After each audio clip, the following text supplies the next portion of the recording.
Nostalgia. So Silverstone just stole the show at Computex 2025 with this. This is the FLP02.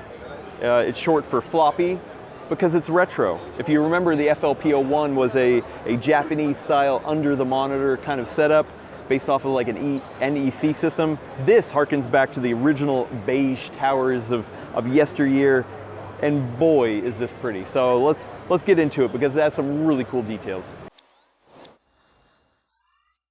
So first up, like I mentioned, is the beige color.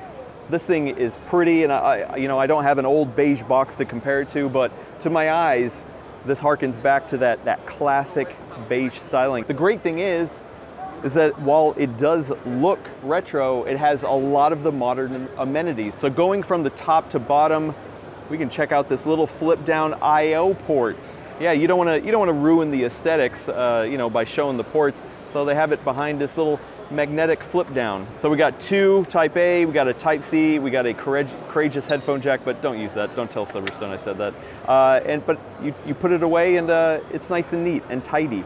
And then you have 3 slots for drive bass. These do, or this one at least bends. I don't know if that'll be in the final production model, but it doesn't actually do anything. It doesn't actually lock in a slot. You can pull this out and include drive bass. And you're saying, come on, Adam, no one uses drive bass. Well, don't be so narrow-minded. There are plenty of people that still use drive bass. Gordon famously loved to have a Blu-ray burner on hand. Not only that, I would say most people use them for storage, either home server, or they got a lot of files that they don't want to give up. Silverstone actually has drive bass that feature M.2 SSD slots. They have U.2 form factor. Come on, yeah. So the kind of person who's going to want this is probably going to have a lot of storage, so Silverstone provide. Next up is this panel. You might notice that it's got some classic stylings as well. First up is a lock key to make sure that you don't accidentally hit the power or the reset switch. And I can tell you, I'm going to get here with the mic, that is a really, really good switch with a lot of resistance and pushback when you push it down. So really cool. And of course, you can unlock it. This lock also will lock the reset button so you don't accidentally hit this. Of course, you get the LED indicator for your hard drive. And check this out. We have a turbo button. And it is tied into this little screen right here. And instead of controlling the actual clock speeds of your CPU, this controls the fan speeds. So when it's not clicked in, it's just running at a low PWM. But if you hit the turbo button, baby, fans spin up to 100% to get that maximum airflow.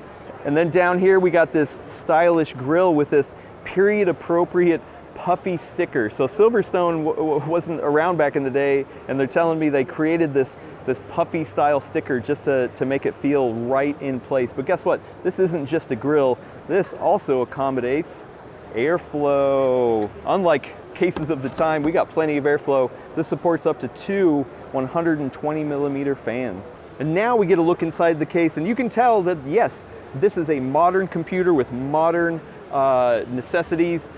And it's actually, the chassis is built off of something that they already have in their line. So really this case is just a color variation and a custom front panel, of course. So that's pretty awesome that they're able to do that. You've got options to install more drives if you need them. You've got a integrated GPU sagging bracket. You've got 360 millimeter AIO support in the front, and you can get 120 or 140 in the back. And once again, if you wire all these fans up to that turbo button in the front, you can, with one click, push it to 100. Unfortunately, Silverstone tells me that we're gonna have to wait a little bit for this case. There's not an official timetable when it's gonna be ready, but I believe it's within in a couple months. And unfortunately, as theme it is of the show, there is no set price. They will tell me that, worst case scenario, or, if things really go crazy, we could see something upwards of $220. Hopefully things settle down a little bit and that is not the final price. But either way, I would say nostalgia is definitely going to want you to spend that extra dough to get something like this. This is awesome. The last thing I want to do is take a poll, because I was arguing with our rep at the Silverstone booth. They don't believe that you would want something that has nostalgia trappings like the beige and the cool front I/O and things like that in a smaller system. So imagine a Mini-ITX version of this, a small form factor retro gaming PC. Silverstone tells me, no, nobody wants that because there was no Mini-ITX back in the day. And I'm saying, come on, do not discount nostalgia. I personally would love a Mini-ITX system that I can look at and just, it gives me the warm fuzzies. I don't really care that it's not period appropriate. I just want to look at it and get those warm fuzzies. So please get in the comments and let me know which you prefer. We got to settle this debate because I want a Mini-ITX version of this. Silverstone doesn't think that you want it, so get in the comments and let them know. I got a question. Do you like Mini-ITX? Do you like smaller form factor? Yeah, I saw one with eBird or Hardware Connect. We were looking at a Montec one, very small, very flexible. Okay, one. So here, I have a question for you. Imagine something that was beige and had the old school look, but it was Mini-ITX. Yeah. Would you still be interested? Of course. Okay. So Silverstone thinks that no, people want period appropriate size because there was no Mini-ITX back in the day, and I'm like, no, people still want it. I want like NR 200, 18 liters. Before we wrap up here at the Silverstone booth, I got to show this off. How thick is your AIO?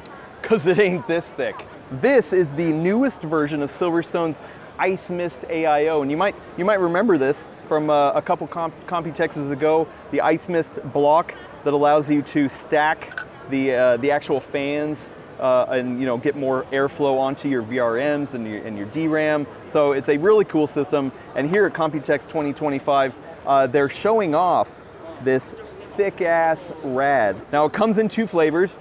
This one inside of this 2U system is a 240. So these are 80 millimeter fans times 3s, 240. This one is 400. So this is really meant for data centers that need a 2U solution. So of course they're trying to maximize the rad space in the system. And Silverstone mentioned that might be finally one of the silver linings of all this AI craze, all this boom, is that it's leading to a lot of interesting innovation in the data center space that could soon trickle down to consumer. Because imagine a 2U system like this, but made for like a home theater PC. So it's still that thick, but you don't need the depth. You can shorten it. You can add some nice wood panel on the front. Put it in your entertainment center, and this is perfect for a home theater PC. And you still get your thick ass rad. Not only that, Silverstone has this bracket that'll allow you to mount a full size graphics card in the back. So in your system, you can just mount this, slot this right into this bracket, and still have a full-size GPU to game on.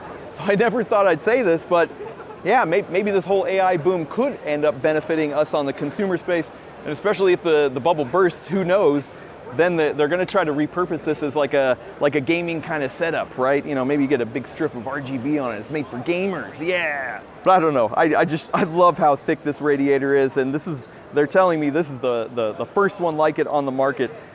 Of course, the fans are meant for data centers, so they're gonna be loud, but you know what, you can get some cool, quiet PWM fans on here, figure it out. They can figure it out. Innovation is the spice of life, and that's what I love about Computex. So if you love Computex and watching more videos, hit that subscribe button and watch this next video. This is a really good video.